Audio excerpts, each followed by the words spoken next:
I'm just saying. Yeah.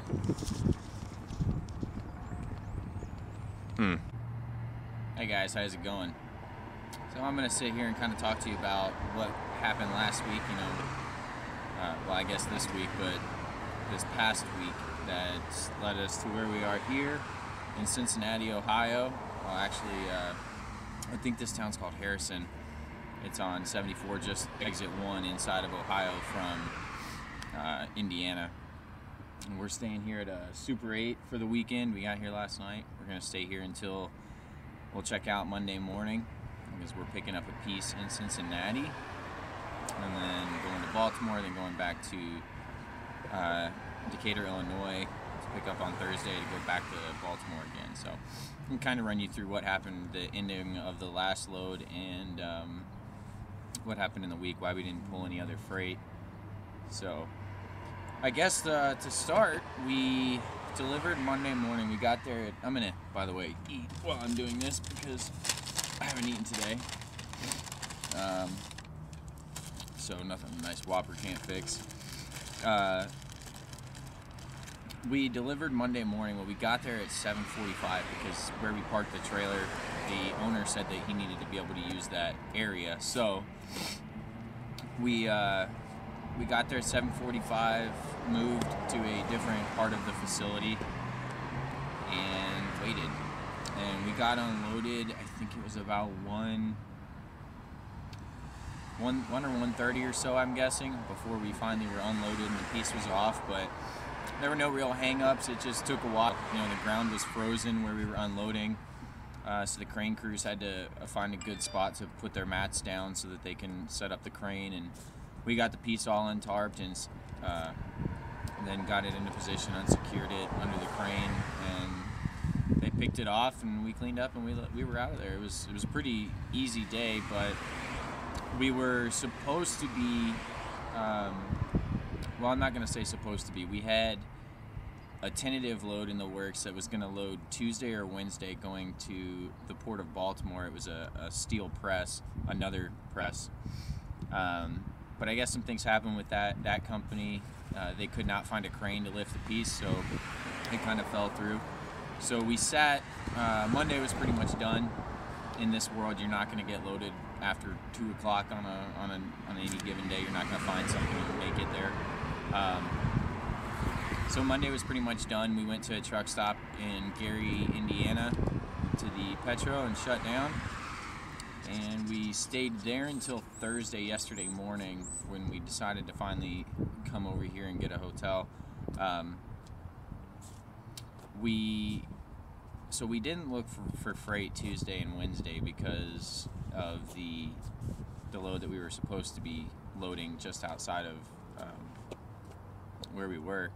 So Thursday morning we started the search for freight, and I called an agent and we talked about a piece that we're actually going to move Monday, and I forgot I'm hungry. So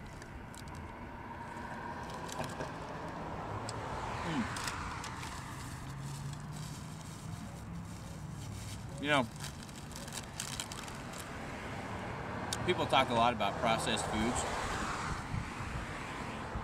It's so good. It's so good.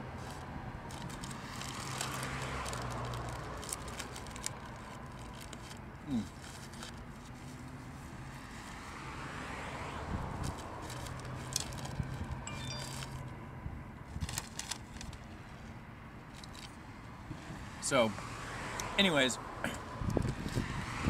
Monday we are going to pick up the base section for a tidal turbine. Now, hey, French fries trying to run away. Can't let that happen. You get over here. Okay. Tidal turbine is it's a green energy producer that uses the tide of the oceans instead of something like wind or sun. It's actually more predictable than, say, the sun for solar energy, because you got cloud interruptions and stuff like that. It's more predictable than wind patterns. It's the tide. It's easy to predict. Well, for those people that predict it, not for me. But you know, it's a energy source that's not very common yet. It's extremely expensive to set up these underwater windmill farms, and that's pretty much what it is. A tidal turbine looks like the windmill that you see in your normal windmill farm. For those of you guys that live in Georgia that have never seen a windmill farm, it's a very, you know, I'm sure you've seen pictures of them, the really tall ones. And we've got the 3 blades that spin, and they generate energy, and it's one of those on a smaller scale that goes underwater, and we're picking up the base section for it. So they take this base down there, and once they've surveyed the site and they found out where they're going to put it, they set the base, and then they bring in the actual turbine itself and set it on top and secure the blades. So as the tide comes in and out, what happens is it spins these turbines, just like the wind would. But so as the tide comes in, and what makes this more beneficial than wind energy is you get it ×2. So as the tide comes in, it spins the blades. And then the tide will shift, as you know, and start coming back out. Well, the way the blades are designed is it's designed to catch, you know, the water's going to catch it on both sides. So as the tide stops, the blade stops, and as the tides start coming back out, the blades start rotating the other way, and it generates power. So it's constantly generating power with any given motion of the ocean. Motion of the ocean, I like that.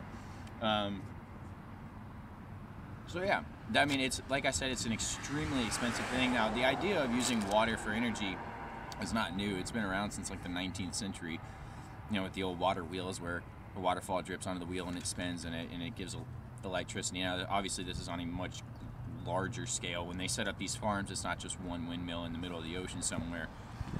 You'll have a windmill farm, like, you know, in California, they have one of the largest windmill farms. It's something like that, you know, in the ocean. But like I said, it's very expensive to set up. That's why it hasn't really quite taken off the way, you know, you'd think a green energy source like that would. It takes a lot of time and money and research and studies to determine where to put these. They have to do ground analysis under the ocean, so they have to send out expeditionary teams to take samples and make sure that the ground's not going to erode away under the weight of these windmills, because though they're underwater, it's still very heavy. The piece that we're pulling is the base section, and if I'm not mistaken, it's only a small piece of the base section, and this piece in and of itself is 70,000 pounds. So, you know, you start nailing a few of those pieces together, and then you have this huge windmill that sits on top of it. It's very heavy, and as the ocean's moving, you know, it's always taking a little bit of the ground with it as it goes, and they have to make sure that it's not going to fall out from under the windmill. So you know, there's a lot that goes into it, but it's also a pretty cool thing. You know, it's one of those things that a lot of people don't know about, that they don't even know that we have tidal turbines under the ocean that are, you know, pumping electricity into the coastal cities and wherever. So that's a cool piece that we're doing. And then, so we're picking that up Monday. We'll deliver it Tuesday. We're picking that up here in Cincinnati, and we'll deliver it Tuesday in Baltimore. And then we're going to turn around and we're going to deadhead all the way back here to, what's the name of this town? Decatur, Illinois. And we're picking up they call it a steel tank. It looks like a big pressure vessel. It's 57 feet long, legal width, legal height, and this piece will weigh 75,000 pounds. So we're going to have a little bit of this sticking off the back of the trailer to kind of help us keep our axle weightings, our axle weight legal on the fucking goddamn tractor. Sorry, it's not my day for talking, apparently. But we've ordered our permits for the week. Just waiting on them to come back in from the States. And yeah, so we're gonna just hang out, and, you know, do whatever we want to do. There's a couple bars up here if we decide we want to go watch the Super Bowl. Burger King, keep us fed. Yeah. Oh, we got a flagpole done, which we already have to replace the flag, but it's a cheap flag, so the next one we're gonna get a good one. So that was easy. That was just some angle iron and some some steel stock, 1/8 inch thick. Just cut it up, bolted it to the side of the trailer, and there it is. All right, just on the 220-mile drive down to this hotel yesterday, we got people driving by, honking at us, throwing up thumbs ups. You got truckers calling me on the radio. Hey man, I love the flagpole. Look at old Glory fly. Blah, blah, blah. So, it's good to see people out there, appreciate and they see old Glory flying down the road. America. It's so good. I don't understand. One more thing. So we've called. I've told you guys about the fourth axle that's going on our tractor. That's going to get put behind this second axle. It'll go here. We have called. We actually have an appointment set at the shop that's going to do that. And so it'll be the first week of March. Going in there, going to get this thing cut up, stretched out, another axle on. We're going to get some heavy-duty front wheels and tires. Oh, God. Compliments to the chef. Put a heavy-duty clutch in it so that all the weight that we're going to start hauling won't tear it apart. And then I think that's about it. I think that's all they're doing. We're not going too crazy on it. I know they're going to extend the catwalk a little bit. That's what happens when you put that extra wheel back here. It changes where you have to put your trailer. So our trailer, you see where it's kind of centered in between these two a little bit. We had to adjust it for weight on the last one, but it's normally centered here. Well, with that other axle, that will be all the way dead center over this axle so that it splits the tridem that's back there. So we're gonna have all of this space open where we'll need to be able to walk to get from the trailer to the headache rack. So we'll have more catwalk like this extended all the way back. And then we're going to do, there'll be 3 sets of wheels, so we're going to do a set of hump fenders on each set. And that'll be it. So yeah, just want to give you that quick little update. Okay, so one more thing I wanted to talk about, and I'll just do this right now while I have really nothing else going on, is gauges. I was asked to go through what all the gauges were on the truck, what it is that we have the ability to see. So let me fire up the navigation dealio, and anyways, while that's firing up, I'll go through this side. So right here we have our oil temperature gauge, our battery gauge, our water temperature gauge, and our oil pressure gauge. So those are all pretty standard. I mean, if you need me to explain what those gauges do, you're probably not the person that wanted to see this video. So tachometer, speedometer, and then in here I've got a little a knob right here that I can control that with. This blank screen turns into our fuel economy when we're actually driving, but it truck's off right now, so it doesn't show anything. Engine RPM, and this will actually show you where you are in the gear. So as you start climbing in RPMs, this bar will start to fill, and as you reach this, that's saying that it is ready to catch the next gear. Personally, I've looked at this while I've been driving, but if I try and do this, or if I try and shift based off of what this thing says, it's just not right. It's not what the truck wants. So the people that design this and that program this have no clue, obviously, how to drive a 13-speed or any manual, because they're telling you some dumb shit. So anyways, moving on. Ignition timer. This is just for some companies don't like their drivers idling. We idle the truck as much as we need to. Yeah, it burns up some fuel. It burns about 1 gallon an hour, but I'll be damned if I'm going to freeze my ass off for, the small cause of saving money. I'm going to be comfortable, because if you're not comfortable, you don't get good sleep. If you don't get good sleep, you're not going to be an effective driver the next day. And, chances are you'll be all right, but on that small chance you end up killing somebody, you know, it's not going to be because I was too cold or too hot while I was trying to sleep. So you can turn this up, or you could say, like, if you wanted to cool the truck down, you could turn this up to, I think it goes all the way up to an hour. And then when that timer counts down, it'll cut the truck off. Truck info, I can go through this and just get some basic, like, serial numbers and stuff.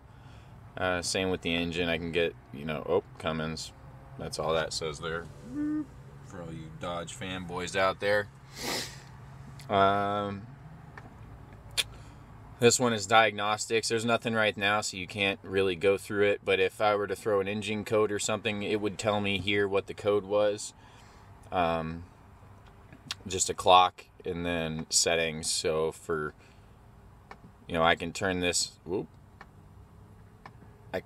Maybe I can only do it when the truck's on, but you can turn that on and it'll light up every lamp on the truck to make sure that it works. Set your alarm, set your time, all that good jazz. I'm gonna turn that shit off so it stops. Oh, awesome. Cool. Anyways, so that is it for that. And then over here, let's see. God, they don't make this easy. We have primary air pressure and secondary air pressure. This is just how much air is in our tanks on standby right now. Our fuel gauge, our brake application gauge, this shows how much air is being applied to the brakes when you press the pedal. It doesn't. So if I press the pedal, it'll climb up and drop down. So ooh, we're a little low on oil. Or not oil, air. And we got our suspension load. This is how much air or how much PSI is on our back axles for the drives. This will climb up. So when I'm talking about the gauge inside the truck, when we deal with weights, this is the gauge that I'm always talking about. So as long as we don't see, this reads 600, 677. So as long as we don't see like more than 68 pounds on this gauge, we know our drive wheels are good. Let's see what you can see here. This is our fuel filter restriction gauge. Really, you don't use this for much other than to realize if you have a problem with your fuel. So if the truck's running sluggish or something, and this gauge is, you know, it normally fluctuates between, I'd say about 1 where it is now to about 3 or 4 if you're climbing a hill. But if it starts climbing, you're having a fuel flow restriction problem. So you can start looking for debris in your fuel or gelled fuel conditions, because diesel fuel will gel starting at like 26 degrees. So our DEF fluid, which is just the fluid that gets pumped into our exhaust system and burnt so that it burns off all the stuff that Californians so hate. There you go, Bernie Sanders. And our boost gauge. So yeah, that's that. And then over here, I can go to truck. I can go to gauges, and I've got 6 more gauges now. One of these, or 2 of these, are already over here. I've got the boost gauge again, and I've got the oil temp again. But over here, I've got torque. This is just how much of available torque the engine's providing. So you can't really see that. My God, I gotta get so close. This is our DPF status. When this reaches yellow or amber, the DPF system will automatically start to do a regeneration. If it reaches full, you have to do a manual regeneration on the system. That's something we've only had to do once, and it was because of a faulty sensor that we had. It was funny, this thing was reading clean, and we had a faulty sensor, and so we replaced the sensor, and all of a sudden this thing shot up to red and started blinking and screaming, so we had to do a regen on it, and that was the only time we've had to do that. This stupid gauge, I'm not sure if it just doesn't calculate or if this is over the life of the truck. It's read 4.7 since before we even bought the truck. So and then we've got our transmission temperature, which is good to know when you're climbing hills and going through the mountains under a good amount of weight. And yeah, that's it. So, we've got all our radio and stuff. I think that's, I can come in here, and if it throws a check engine light up on the dash, it'll give me a readout in here. Same thing. We don't have anything. Oh, that's a low coolant level. That's winter seeps. So we'll top that off before I start the truck and build up the fluid. But there you go. So you can see it. You know, if we get something, so we've got the lights come up on the dash now that I've turned it on. That's pretty common in the winter. You know, metal. Anybody going west? Oh, shut up. Know what that is? You know, it's just one of those things we deal with. So anyways, if I didn't know what that was, I could go in here, click diagnostic, and click on the first fault code, and it shows me low coolant level, and it blows it out, you know, in plain English. So that's cool. Cameras, it's got plugins for cameras if we decide that we want to put cameras on the truck at some point. No thanks. And I think that's about it. That's about all the, you know, we got navigation, got Bluetooth. None of our phones are connected right now. Calculator, alarm, calendar. So, yep, that's it. All right, that was just a quick run through because I know somebody said they wanted to see the gauges in the truck and everything. Whoa. Said they wanted to see the gauges, so. Breathe.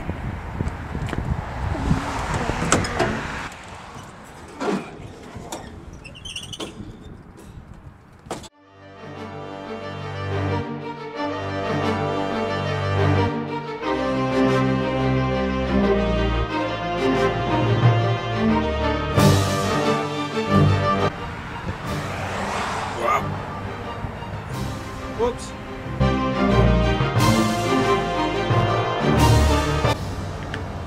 It's a raw cap.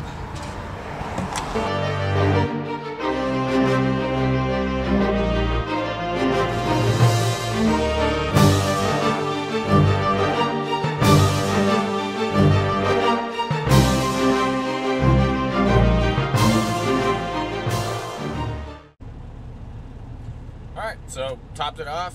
The advisory light's gone away. We don't have any more diagnostics left, so yeah, that was that simple little fix. Just ooh, good song. All right, I gotta go before YouTube kicks this video off, so peace.